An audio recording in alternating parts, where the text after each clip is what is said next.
Hey everybody, what is going on? Brother Ghesh here. So today I'm starting a multi-video series on how to stream.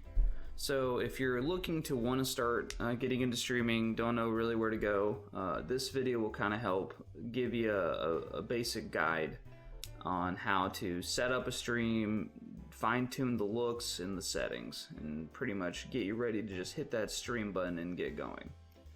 So I'm going to be talking about using OBS as the streaming program. There are a bunch of other programs out there like Xcast, and I think like some platforms like Twitch and I think Mixer maybe, and Microsoft are like making their own like versions of it. But OBS tends to be the most used by many streamers. And what's nice about OBS too is there's actually like different variations of OBS you can use. For example, you have what's known as Slobs or the Streamlabs OBS, which is like another version of OBS, but it has like built-in features already. If you want to just have like a preset stream with different scenes and like webcam frames and like alert boxes already pre-built in, it probably takes like 5-10 minutes to set everything up, and then you're already ready to go streaming. And OBS itself already has a setup wizard to set up your settings based on your computer configuration. It can pretty much auto detect everything. So Slobs is a nice route if you just want to get started, don't really want to deal with like technical hassle. But you'll find as you start streaming that you become more familiar with it, and you'll probably want to start adding your own little touch onto your stream. So for this reason, we're going to be actually using OBS with Stream Elements. It's kind of like the other OBS you could use. But I do want to at least just show you what Slobs looks like when you open it up. Pretty much when you open it, it's gonna well, I already did like a pre-setup, but like it'll ask you like, you know, setting up your account, setting up like your scene, setting up like your webcam and all this stuff. Like again, like you just click through it and it sets everything up for you. So it's pretty nice. You already get like a starting screen, a be right back screen, your actual capture page, you know, and you know, you can just go in and add whatever you want to add on top of it. Again, what's nice about this, like the Slobs OBS and then like OBS with Stream Elements, it's really the same program. Streamlabs kind of adds a couple of things here or there, but it doesn't really change like how the program itself functions. I could do this tutorial on Stream Elements, and then you can open up Slobs and pretty much do what I showed you in Stream Elements, because the program itself is unlargely changed, except maybe for some like graphical changes and aesthetics.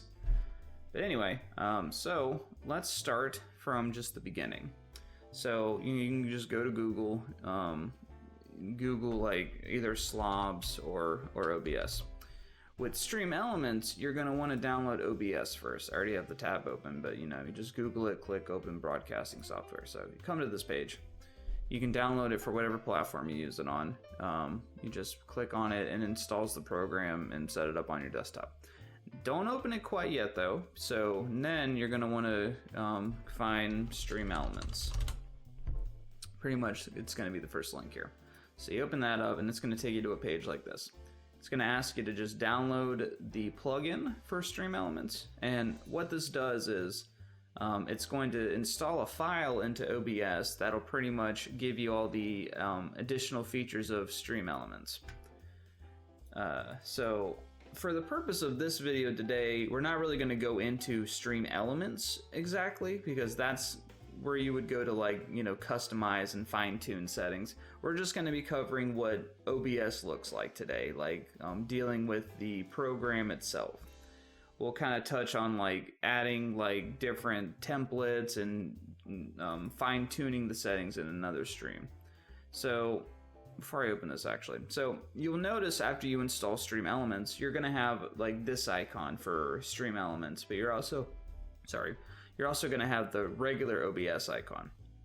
It doesn't really matter which one you use because both of them open up the same program essentially. So we're just going to open this up. I'm going to launch this. because I'm actually recording this on OBS. So that's kind of a cool thing about OBS is it's a very versatile program. You can do more with it than just stream. You can also record videos, and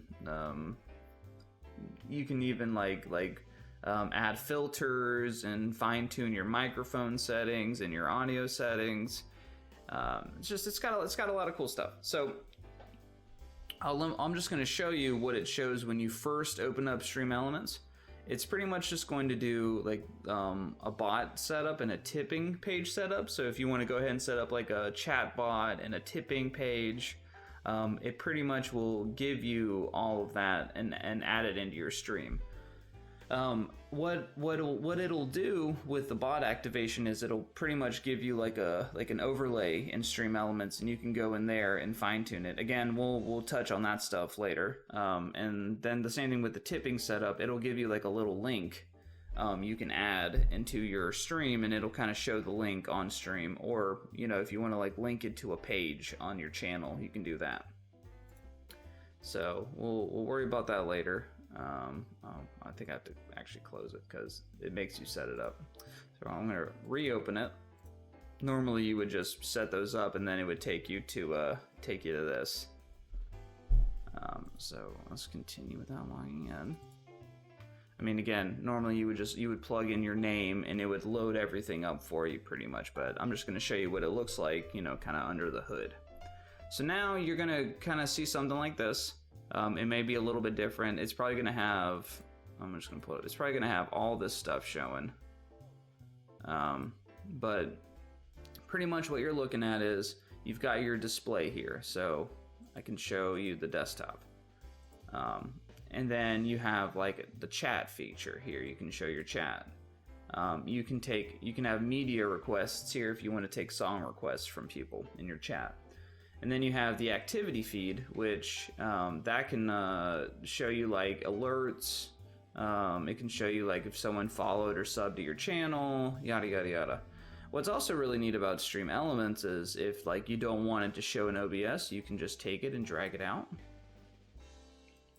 Come on, there we go. And you can like have it as a separate window. I like to tend to have it look like this.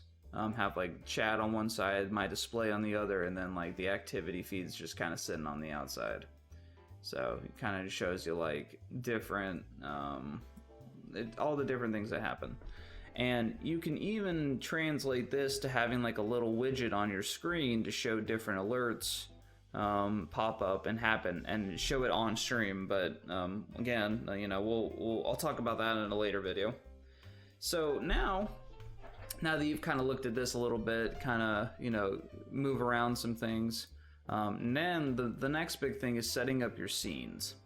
So I kind of just set up like a test scene here and then like the display scene here just to give you an example. So I like to have the following scenes. You can add scenes to fit whatever you want to, fit the nature of your stream, but I tend to have a starting screen, a be right back screen, your actual display screen, and maybe like a full webcam screen, or like if you have something that requires you to have a border, you can have a border screen for whatever you're showing. Some people even choose to have like an ending screen or like a social media page, just to like kind of show off their other sites. Again, it's all up to your personal preference. To add a scene, all you really do is you click plus, and then it's going to ask you to name a scene, and then boom, it shows up here. Now, what actually makes things happen in the scene is your sources. So let's just go to like my test scene here, right? So if, for example, I wanted this to be my starting screen, this is like pretty much just like I took an image and I pasted it on here. So you can hit the plus button, and you're gonna see all this pop up. These are just pretty much the different things you can add to a scene. For example, you can add like an audio input and output. So like if you had like an extra mic you wanted to add, you could add that. You can add a browser source. So if you wanted to link like a video or like link like a sort of widget, you would paste that here. You can add different display captures. You can add like a game capture if you play games. You can add a video capture device, so like a webcam, or if you wanted to pull up like a certain window, you can do that. You can also add images. You can add a slideshow. And then you can also just add like text. So like, let's say like I didn't have like a basic starting screen and I didn't feel like getting a theme. I literally could just go to images, type in whatever, browse for the scene you want, and then you pretty much, here, let me just do this. We're gonna start bare bones. So we're gonna get rid of this image. So let's see, again, we're gonna go to plus, go to image, just whatever. I'm gonna browse, we're going to just pull something random, probably that image I just had, and boom, look at that, got an image. So now, you might wanna either like, you can stretch it around, move it around. If you're wanting to make it full screen, you can right click it, and then it gives you all these different actions. You know, you can like enable previews, you can lock it so it won't move if you accidentally click on it. You can change color tones, you can add filters to it, so like, I don't know, you could add like a color key or something, and then like change like the color of it, you know. Ooh, pretty. Just fun stuff you can mess around with in there. But the main things you're probably going to be messing with in here are filters, properties if you want to change it, and then transform and order are kind of like the big things. So transform allows you to change the size, rotate it. If you want to like manually edit the size, you can do that. Or if you just want a hotkey, like a hot command, you can just do like stretch to screen, boom, it stretches. And then you could add like text and say be like starting text. And then you can add starting soon. Okay, and then you can just stretch it and boom, there you go. Starting screen acquired. And pretty much you can rinse and repeat this for all your other scenes. Once again though, I'll show in another video how to like add some pre-made templates if you don't already have some made. That way it can look a little prettier than this. So once you kind of make a few scenes, add some sources, next you're going to want to go in and fine tune your settings. So we're going to go into settings here. So pretty much this is a pretty simple layout of all the different things you can change. Again, there's going to be a lot of things in here that are like a little confusing at first, but I'm going to make a separate video kind of talking about like the settings in detail and fine tuning. But just for today, we're just going to kind of browse over everything. So general settings, you can pretty much do things like change your language. You can change the look of OBS. I like the dark theme by default, but there's like rack nice, system, Akari, whatever. You can also change things like if you want your stream to record while you're streaming, or if you wanted the recording to keep going even after you stop streaming, you can do things like giving you a warning box before you start streaming, like, hey, do you want to stream now? And you're like, okay, it'll start streaming. You can change things like how images will snap to the screen. You can either enable that or disable that. If you use studio mode, I don't really use this, but to best describe it, it's like being able to see all of your scenes in one little panorama, and you can kind of just rearrange them as you please. So this kind of like messes with settings in there. Again, I don't really use it, but you might like it. So next we have stream. So pretty much stream is where you would tell the program what's your platform. Like, are you streaming on Twitch, YouTube, Mixer, whatever? And then the easy way to connect to your account is just to click connect account, and then it'll pretty much auto-populate everything for you, like your stream key and your username and all that stuff. But if you want to do it manually, you can also just look it up on your account and just paste it in here. I think if, for example, if you wanted to find your key on Twitch, you would just go to Twitch and go to settings, and then that was random. And then you would go to channels and video. One word of advice: do not actually show your stream key while you are live or tell anyone that, because then they can literally copy and paste your key and then stream under your name. So don't do that. Anyway, that is pretty much all you would set up here. Oh, I forgot. The other thing I forgot was server. So you can pretty much pick what server you want to stream to. There is a good way to determine what stream best fits you. Again, I won't be talking about that today, but we'll go over that eventually. So moving on, next we have output. So I'm just going to put this back on simple. So this is what you're going to see initially when you pull up your settings. Simple's nice because it's like, okay, this is what your stream settings are, this is what your recording settings are.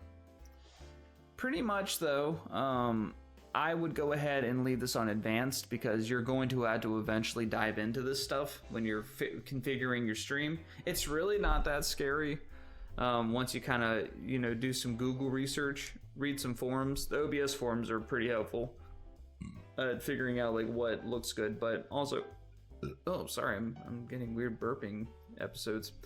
Another thing you're probably going to have to do at some point is just do a lot of test recordings and streams, which you can actually do a test stream and not actually go live, which is nice. I do believe you have to probably connect to your account, but once you connect your account or your stream key, there's another option here that'll let you click that you can do like a test record, and it'll even say like you're about to test stream, you're not actually going to go live, and this way you can like test out your stream and see if it runs well, if you're running at the correct settings, and if it'll be able to handle it. But again, like I can't show it here, but that does actually pop up when you go in there. So anyway, moving on, output. So when you go to output, you have the following tabs. I'm just going to leave it on advanced because again, you're probably going to want to familiarize yourself with this at some point anyway. So you have streaming, recording, audio settings, and replay buffer. Streaming, pretty much, you're going to decide what encoder you want to use. Depending on what your CPU is and what your graphic card is, you get different options. Audio track, if you have like multiple tracks, like what tracks do you want to stream? I mean, this usually is just at one because you only really have one track playing. And then this box is usually checked. This is just so you comply with whatever platform you're streaming on. I would usually leave this checked because sometimes if you go outside those parameters, your stream can get taken down. Rescale output, this is just if you want to resize what your stream looks like. Most people don't bother with this because this can actually cause performance problems, and you actually set this in another setting here. Then next you have your rate. Rate control, pretty much just leave it on CBR. The other variations aren't really tested too well. And then your bit rate, again, won't really go into detail here for now, but this pretty much determines like how much data you transfer while you stream, and this is pretty much the biggest impact of how the quality of your stream is going to be. Then you have some advanced features here. This all just impacts quality. Again, we'll talk about this at a later time. Then you have recording. So recording, you can pretty much tell it where do you want to save your recordings, what format. If you want to remux your recording from like a different format, you can do that. You can determine the encoder for your recording. Pretty much similar settings to the streaming setup. Rate control, bit rate, quality settings, so on. Audio here, you can just change the audio bit rate of your different tracks. Most people just leave it at 160. That's kind of like the standard anyway. If you try to go higher, your stream could get taken down because most platforms have 160 as the limit. Replay buffer, if you want to have some sort of buffering, you can add that in here. Most of the times you really don't need it. So that's pretty much it for output. Again, this is where you'll do a lot of like the quality settings, and as far as like how fast and how well you want your stream to look. Next, we go to audio. So audio, you're going to set up your display audio and your microphone here. So when you look at the first box, you have general. This kind of is like the sample rate. This is going to be the audio frequency that it will use to transcode everything. 48 tends to be the preferred rate, just for quality and performance.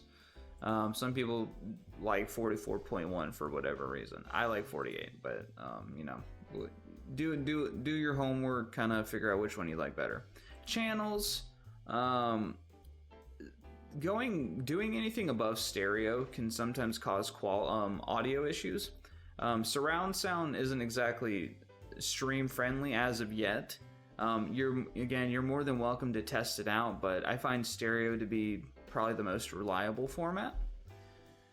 Then you have devices. So pretty much your desktop audio or whatever audio is your main source, like whatever it's coming from, your computer, your console, whatever, you're gonna pretty much put that in here. Then you have, if you have like a second computer, you would probably set that here. Then your mic. So your microphone setting this is going to be the mic it uses by default. I have an interesting microphone setup, just from it's not my actual mic, but it's actually through an audio interface. I'll kind of touch on this a little more in another video, but you know, you can add cool things like filters and all that fun stuff if you are willing to throw a few extra bucks at a program. And then that's pretty much it for here. That's all you really need to worry about for now. Video settings. So this is pretty much where you would come if you want to determine like the resolution of your stream. This is kind of like the second big part of performance and how well your stream's going to look. So pretty much your base resolution is going to be pulled from whatever monitor you're capturing or using to stream. The output resolution is going to be what your stream shows when you're streaming. So when you go to Twitch or whatever, like this is going to be the resolution that people will watch it at. I won't really get into specifics, but usually the golden standard for streaming is 720p if you're not like a full-time streamer and can afford to have enough bit rate to stream at a higher resolution. 720p it tends to be like easy to stream at. It has great quality, and most people can watch it normally. You know, you have to keep in mind, some people don't just watch from their computers. They might be watching from their phones or tablets. And streaming at very high resolutions might be a problem for them if they don't have the internet quality or you know, bandwidth to handle higher resolutions. But again, that's kind of like we'll talk about that in detail later. I have to keep reminding myself that because I'm gonna go into detail if I keep talking and let myself talk about it. So next we have hotkeys. Hotkeys are really nice, especially if you want to do things like if you wanted to like have an image on here and hide it. You can pretty much turn on a hotkey to like start recording or stop recording, start streaming, stop streaming. You can like, you know, make certain sources appear on the fly. If you wanted to like have like a funny picture to spam, like when something happens, you can like just like enable it. And you'll notice like it kind of like lays out the hotkeys from like general settings first, like recording, streaming, and then it kind of goes into each scene. So you can have like a scene transition button. You can have like different hotkeys for whatever sources you have in here. It's just, you know, you can really customize it to fit your needs. The only advice I would give though is if you want to have a streaming hotkey, have at least 2 buttons so you don't accidentally press the button and turn off your stream or your recording. And, you know, like for example, if you had already set in here like you want to record when you stream, you don't really need to set a hotkey for recording, because if you have one for just streaming, it'll automatically record. So just ways to have extra keys for your hotkeys. Oh yeah, and I mean, there's also things in here too, like if you want to mute your mic on command, this is probably a good command to have, or your desktop audio. You can pretty much have hotkeys to mute and unmute these on the fly. Or if you wanted to hide your display, you can do that too. So let's do some examples here. So let's see, I have my display scene.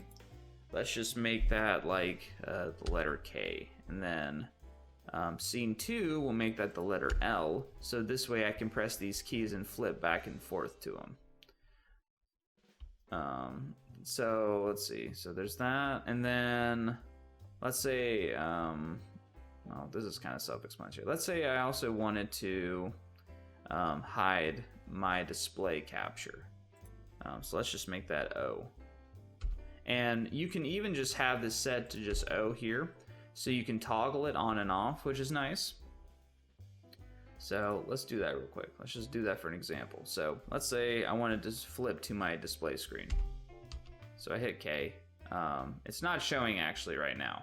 So if I hit O, it shows up. If I hit it again, it goes away.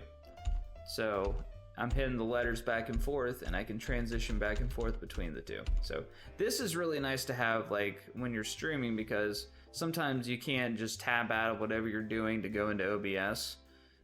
So you can just press a button and boom, there you go. Again, you know, just mess around with it, find whatever you like, and eventually you'll find something that works for you. So last but not least is the advanced tab. I'm just gonna touch on it because, again, this is kind of falling into the category of optimizing your stream. The only thing I do want to mention though is when you're streaming, you're probably going to want to have the process priority on either above normal or high. Keep in mind, OBS has to process a lot of data while you're streaming, and if it's not getting a lot of computer resources, it could kind of start to crap out, and then that's when you start having problems like your stream's lagging or you're dropping frames and people are like seeing your stream buffer. So again, you just want to make sure that this program is kind of getting the bulk of resources. So I think, I did want to show one more thing. This is kind of a cool little feature here. So let me add real quick the transitions again. So desktop scene 2. So you'll see here, you know, I can add hotkeys here. So you can also change how the scenes transition. So you have this right here, scene transitions. You get just these two if you click the drop down, but you can also go to the cogwheel here. No, I'm sorry, cogwheel doesn't do anything. You click add first, so you add a scene transition. So let's do like Luma wipe. All right. And you can kind of like adjust like all the different types, the different like types of transitions. So let's just do that one. So you'll notice now it does this, like a little page flip. You can also adjust properties. So yeah, you can adjust the properties in here and just make changes on the fly. You can make it so it happens faster or slower. You can make it like instantaneous, you know, whatever you're feeling. But just it's a nice little touch to the stream. Just makes things look a little more customized. I think, yeah. All right, cool. I think that will cover it for this video for today. Definitely, I'm just breaking the surface with showing you all the different program features. Again, I will be continuing this in another part where I will be talking about customizing your look and then customizing your settings, just to kind of help give like an overall course on things to look for. And you know, the thing is with streaming, you'll pick up a lot of things as you start streaming and learning about little technical things here or there. So, I will see you guys on the next video of this series. Until then, Brother Ghesh out.